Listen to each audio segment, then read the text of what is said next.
చాలా రోజుల నుంచి మా ఫామ్‌లో చెరుకు గడలు నాటాలనే ఒక కోరిక ఉండే.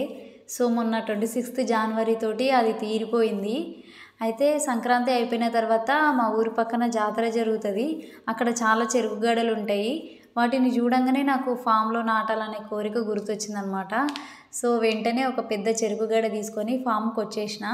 అయితే దాంతో పాటు పొలంలో అక్కడక్కడ ఆ సారవంతమైన మట్టిని అంటే మేము రీసెంట్‌గా పల్లీలు హార్వెస్టింగ్ చేసినాం గదా! మిషన్ పట్టిన తర్వాత అందులో నుంచి ఒక సన్న మట్టి సెపరేట్ అయితది. ఆ మట్టిని తీసుకొచ్చినా అనమాట ఒక 2, 3 గంపలు. ఆ తర్వాత పశువుల పేడ పెంట కుప్పలో ఉన్నది బాగా కుళ్ళిపోయింది తీసుకొచ్చి ఇంకొక గంప అందులో కలిపేసినాము. ఆ తర్వాత చెరుకు గడని కణుపులున్న దగ్గర చూసి చిన్న చిన్న ముక్కలుగా కట్ చేసినాము. మొత్తము 10 అయినాయన్నమాట. మేము నర్సరీ కోసం అని చెప్పేసి అప్పుడప్పుడు మొక్కలు నాటడానికి నర్సరీవి కవర్స్ తీసుకొచ్చినాము. సో, వాటిలో తెచ్చిన మట్టిని మొత్తం ఫిల్ చేసేసి మట్టిని తడిపి అందులో ఈ చెరుకు ముక్కలని మొత్తం నాటేసిన.